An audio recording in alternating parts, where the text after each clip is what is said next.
இது வந்துங்க கொல்லத்தில் கேரளாவில் நடந்த ஒரு கதை. 2 நாளைக்கு முன்னாடி தான் நடந்திருக்கு. ஒரு கப்பிள் ஒரு சின்ன வயசு தான். ஆனால் அந்த அம்மாவுக்கு வந்து ரொம்ப வயசு 32 இயர்ஸ். அந்த பையனுக்கு 22 இயர்ஸ் தான். இவங்க 2 பேரும் இந்த அம்மாவுக்கு ஃபஸ்ட்டு கல்யாணத்தில் 3 குழந்தைங்க இருக்குது. இவங்க 2 பேரும் ஒன்றா இருக்காங்க. ஆனால் இந்த ஹஸ்பண்ட் வந்து செம்ம குடிக்கிறவர். எப்போ பார்த்தாலும் சண்டை, 2 பேருக்கும் ஒத்தே வரதில்ல. அன்றைக்கி நைட்டு பார்த்திங்கன்னா 12 மணி வரைக்கும் சண்டை போட்டிருக்காங்க. இந்த 3 குழந்தைங்களுக்கு வயசு பார்த்திங்கன்னா 3 வயசு, 5 வயசு, 7 வயசு, சின்ன சின்ன குழந்தைங்க.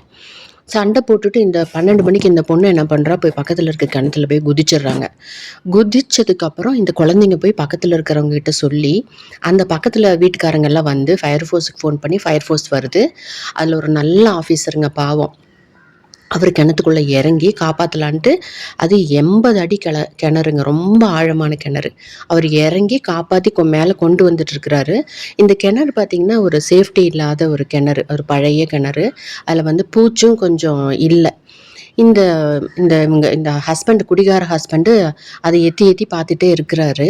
என்ன பண்ணுறாரு, அவர் அந்த செங்கல் வந்து பேந்து போய் உதிர்ந்து விழுந்து அவரும் விழுந்துடுறாரு. செங்கலும் விழுந்து நேராக அந்த மேலே எடுத்துகிட்டு வந்துட்டுருக்காருல்ல, அந்த ஃபயர் ஃபோர்ஸ் ஆஃபீஸர் மேலே விழுந்து அந்த பொண்ணும், அந்த ஹஸ்பண்டு, ஒய்ஃபு, ஹஸ்பண்டு, அந்த ஆஃபீஸர் 3 பேருமே இறந்துடுறாங்க.